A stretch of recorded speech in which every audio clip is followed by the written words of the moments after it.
bem, estamos aqui de volta, vamos dar continuidade aos nossos conteúdos, mas antes eu preciso levantar 2 pontos com vocês aqui. O primeiro é pedir desculpa, porque a iluminação não tá boa, eu tô numa saga, vocês não fazem ideia. Eu tô numa saga hoje para conseguir uma iluminação legal para gravar os vídeos de vocês. Não tenho uma iluminação muito boa, mas nós vamos conseguir aqui dar sequência. O outro ponto é o livro, deixa eu pegar ele aqui. Eu vou indicar sempre para vocês, a partir de agora, as páginas onde o conteúdo que eu estou falando vai aparecer no módulo de vocês. Então aí vocês conseguem ler o módulo, acompanhar o vídeo e fazer uma associação entre o que eu estou falando, né, o que eu estou facilitando aqui, e o que vocês já têm como informação lá no livro de vocês. Para o assunto de hoje, deixa eu aproximar aqui, vocês vão começar aqui com este tema. Nós vamos começar a falar aqui sobre absolutismo e vamos falar sobre mercantilismo. Começa na página 51. Vou dar um tempo para vocês pegarem o livro de vocês. Vou dar um tempo para vocês colocarem na página 51. E aí vocês decidem se vocês querem ler e depois assistir o vídeo, ou assistir o vídeo e depois ler e fazer associação de conteúdos. Certo? Vamos para o vídeo. E nós já vamos começar falando sobre as características do Estado moderno. Primeiro vamos chamar atenção para isso aqui. A palavra moderno acabou de ser falada por mim, pronunciada por mim. Não vamos entender moderno como a maioria das vezes que nós usamos, como se algo moderno fosse algo que fizesse parte das coisas mais atuais na nossa vida e no nosso cotidiano. Dentro da história, quando a gente divide aí a linha do tempo da história, a época do moderno fez lá parte do final do século XV, século XVI, até o século XVIII. Então, nós estamos aí falando, sim, de uma fase da história mais lá atrás. Então, sobre as características do Estado moderno. Primeiro, a gente precisa lembrar para vocês que o feudalismo ele estava entrando em declínio, né? O feudalismo ele entra em declínio principalmente por quê? Porque o sistema feudal ele não dava mais conta de produzir o suficiente para atender às necessidades da população. Vamos lembrar que depois, né, do renascimento comercial e do renascimento das cidades, a população cresceu muito. Então, o que era a forma de produção que era mantida dentro dos feudos não atendia a esta população.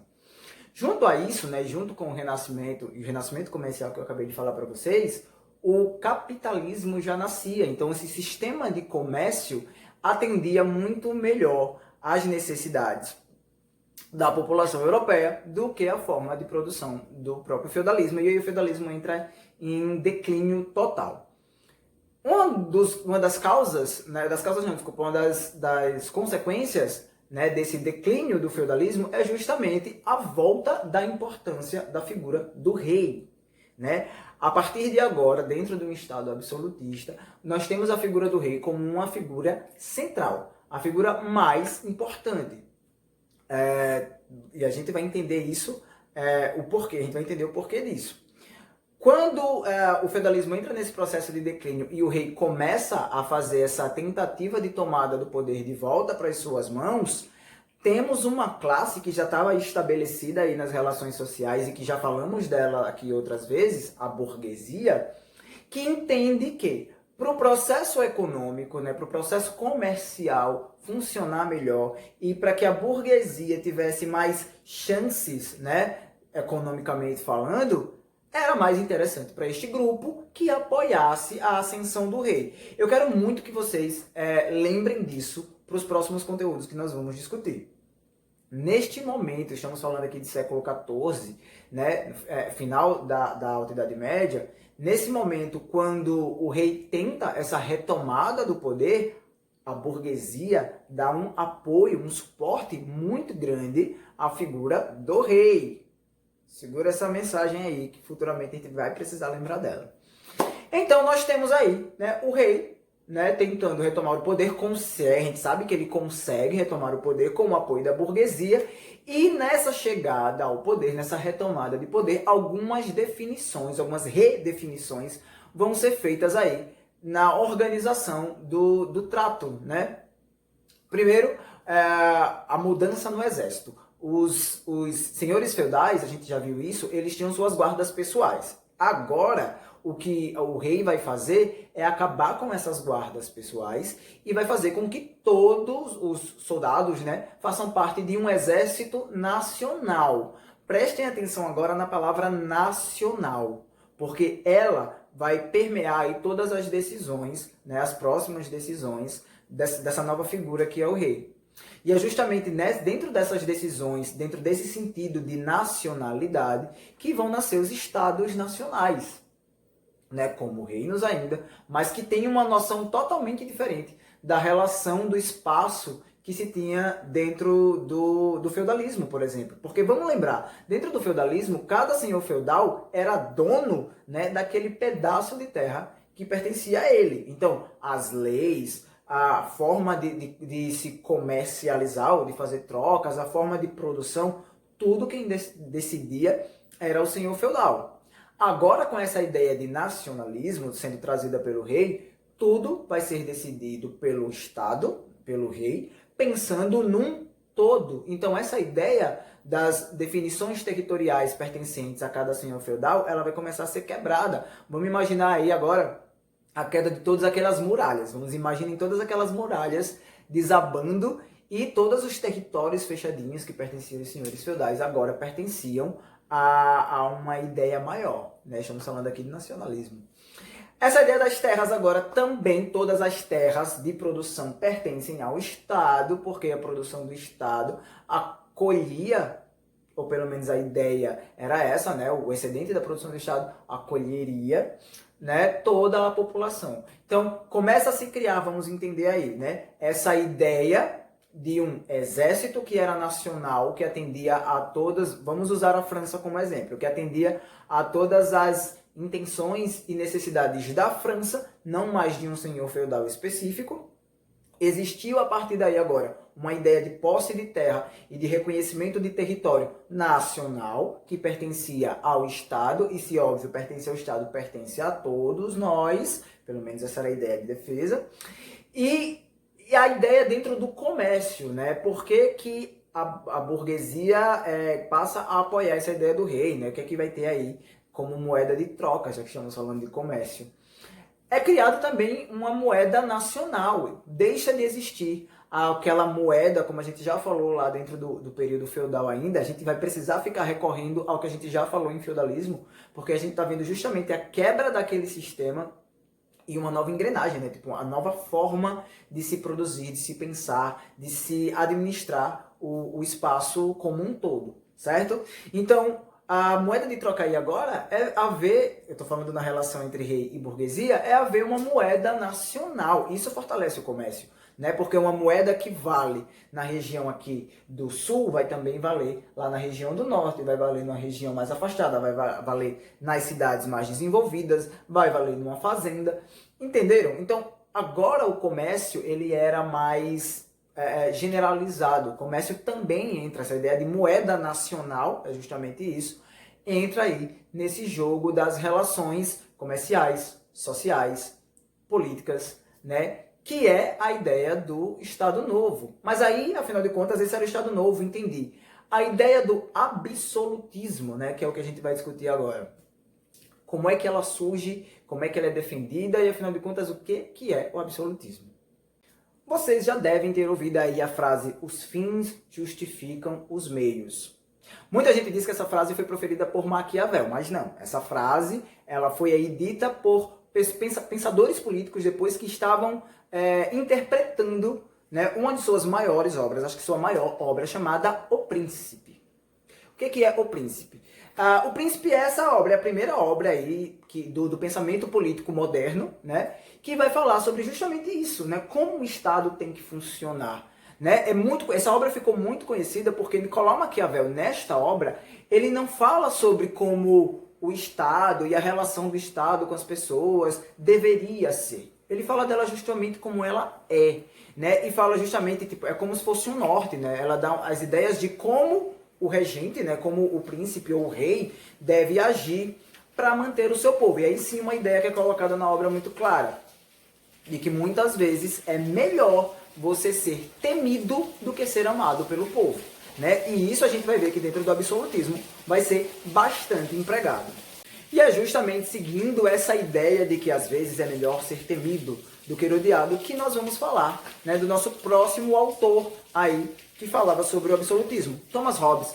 Thomas Hobbes, ele é o autor de O Leviatã, uma outra obra aí que exalta o absolutismo e fala justamente da importância do rei e do Estado, quando ele fala que o Estado é, sim, responsável pela criação de regras, de leis, que justifiquem e que organizem as relações sociais. Né? Que sem o Estado, o homem seria aí, palavras do Leviatã, o homem seria o lobo do homem. O que significa isso é que o próprio homem ia se dilacerar. Se não houver um grupo maior, né, tipo alguém que esteja acima das outras relações sociais para organizar como essas relações sociais deverão acontecer, na verdade as sociedades elas se dilacerariam. Às vezes a gente quer falar bonito e não sai. Já outro pensador político aí, Jacques Bossuet, ele vai trazer a ideia, né, ele traz a frase inclusive assim, o Estado precisa de um rei, uma fé. Né? Ele já traz uma visão mais religiosa, né, para o negócio aí, de dizer que o rei, né, a figura do rei, é predestinada ao poder, é predestinada à organização.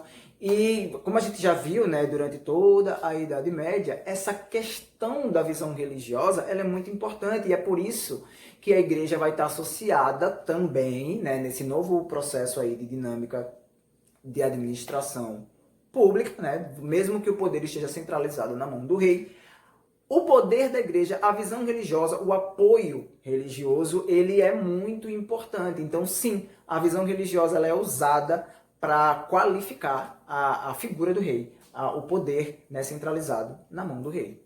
Então, de uma forma resumida, a gente pode entender o pensamento do Estado moderno, do Estado absoluto, como um governo que era ali colocado todo na mão de uma única figura. Uma única pessoa tomava todas as decisões. E vocês, quando eu falo tomava todas as decisões, eu estou falando de todas as decisões no âmbito econômico e político, mas eu também estou falando das decisões no âmbito pessoal. Porque sim, o rei interferia pessoalmente no cotidiano das pessoas, aí ditando como poderia e como não poderiam ser as relações sociais. Então, entenda o Estado absoluto justamente como isso, como o poder centralizado na mão de uma única pessoa. Mas é lógico que o rei sozinho, uma única pessoa, um homem, não tem condições de tomar conta de tudo. Então, obviamente, foram se criando cargos, né, para ajudar na manutenção do poder do Estado. Né?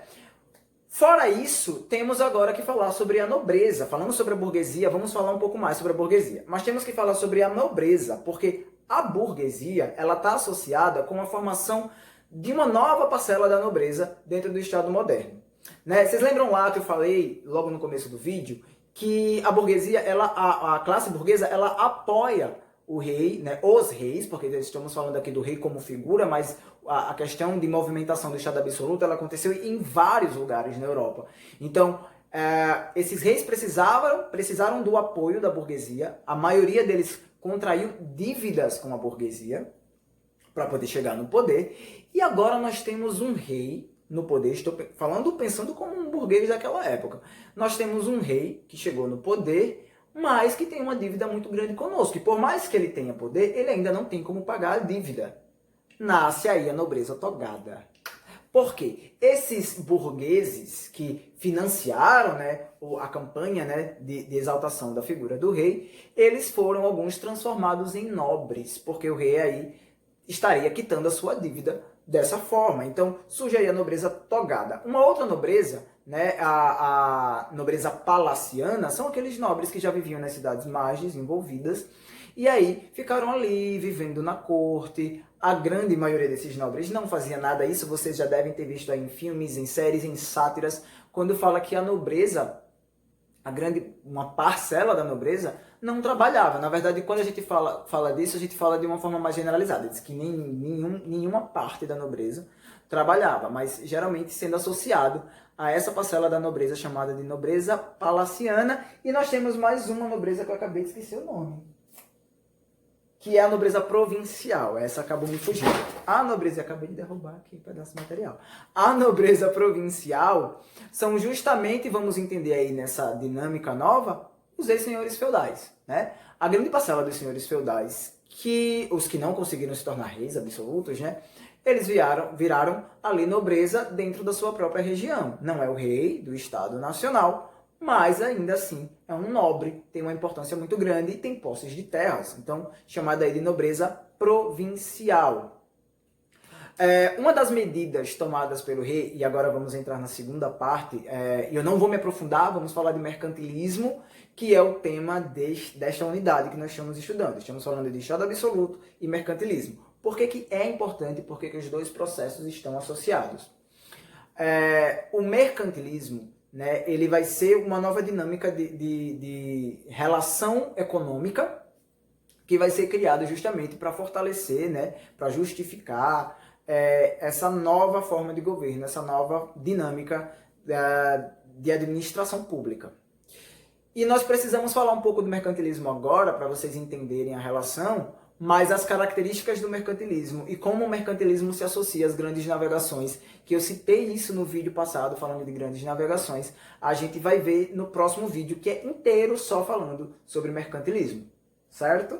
Então, os reis, eles precisaram correr contra o tempo para inventar alguma forma logo no início, né, para facilitar a vida da burguesia, porque seria o comércio que seria, né, uma das bases, um dos alicerces dessa nova dinâmica.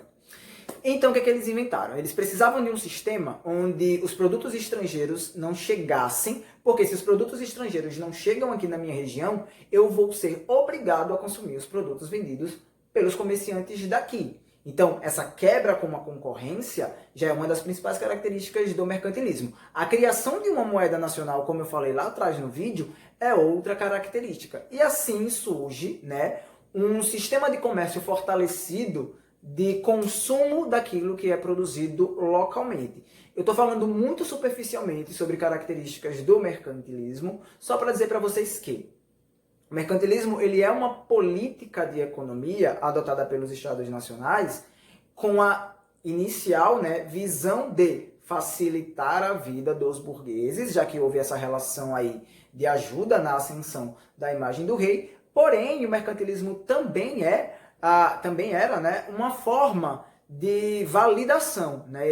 Seria uma característica de uma nova etapa aí na organização das sociedades. Vale lembrar que o mercantilismo, ele traz características justamente opostas do que era a relação comercial, né, dentro do feudalismo. E era justamente isso que se queria, quebrar com a cultura que foi criada dentro do período feudal para lançar uma nova cultura, uma nova forma de se relacionar economicamente dentro dos estados nacionais. Vale lembrar que, assim, o que um rei absoluto mais ia querer no momento de fixação, né, da ideia do que o rei agora é uma figura muito importante, era justamente quebrar com todas as características mais importantes do feudalismo. Porque, vale lembrar, uma das características mais importantes do feudalismo era que a figura do rei não tinha poder nenhum. Era praticamente uma figura decorativa, certo? Nós vamos ficar com o nosso vídeo por aqui hoje, porque a gente já falou de bastante coisa, né? E lembrando, próximo vídeo nós voltamos aqui para falar especificamente sobre mercantilismo. Deixei vocês aí com uma leitura que começa na página 51. Leiam tudo que vocês encontrarem até chegar em mercantilismo. Se vocês quiserem ler o início ali, a introdução do texto de mercantilismo, é até legal. Se vocês quiserem ler o capítulo inteiro que fala sobre mercantilismo, é muito bom, porque vocês já vêm preparados para o próximo vídeo. Já sabem como é o esquema. Qualquer dúvida, vocês deixam um comentário aqui. Eu volto a tirar as dúvidas de vocês. Tchau, até o próximo vídeo.